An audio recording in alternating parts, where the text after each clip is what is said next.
The crazy thing is what they're allowed to do in studies. And one of the first correspondence that you and I had was we had read something where the description of why the COVID vaccines were 100% effective and what they used to make that distinction. It's not explain that. Explain that, because it's such a bizarre the way they do it. It seems like it should be illegal. What they did with the COVID vaccine is they gave the COVID this is the Pfizer trial. We know a lot about the Pfizer trial because that was the one Pfizer was the one to get an approved vaccine.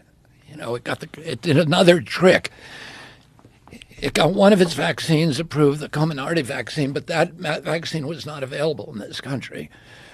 But they were able to say to people, oh, we have an approved vaccine, and that made it okay for the colleges and everybody else to force you to take an emergency use authorization vaccine, which is illegal. Nobody can tell you to participate in a medical experiment.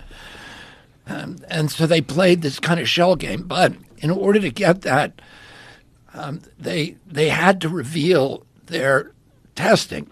And what they did was they gave 22,000 people the vaccine and 22,000 similarly situated people the placebo.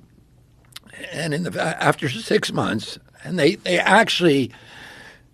promised to do a 5-year study, but then they cut it back to 2 months or 4 months and unblinded it, right at the beginning. So, which is total deception. Because now we don't know what any of the long-term effects are. There's a lot of impacts from these from the vaccines, like every other drug, that have long diagnostic horizons and long incubation periods. And if you don't have a 5-year placebo-controlled trial, as Fauci himself has said, you need 8 years. He said you're going to miss a lot, and you could have mayhem, and that's exactly. So they what used happened. the excuse that this pandemic was so deadly that they had to unblind the trial and give this medication to everyone, otherwise it would be unethical. Yeah, otherwise it'd be unethical. So, you think that was done on purpose? Do you think that was done to I don't obscure? look into people's heads, but Right. it's not a good. The optics are not good. So.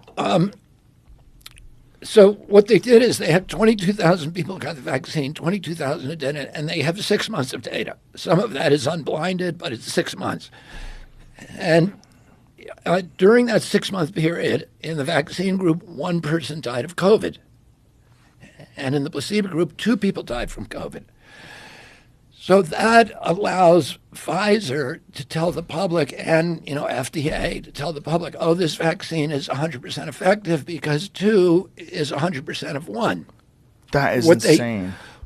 What they should have been telling Americans, and what they're required to under the law, is to give them a number that is called the NNTV, the number needed to vaccinate to save 1 life. How many people do you have to vaccinate to save 1 life? And the answer, of course, is you need to vaccinate 22,000 people to save 1 life. So if you're going to vaccinate 22,000 people to save 1 life, you better make sure the vaccine itself is not killing anybody. Because if it kills 1 person per 22,000, you've now canceled out the entire benefit of the product.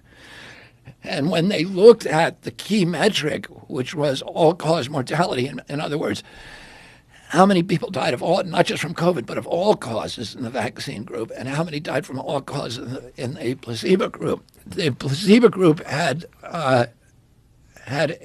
17 people die, and the vaccine group had 21. So what that means is there were more people died in the vaccine group.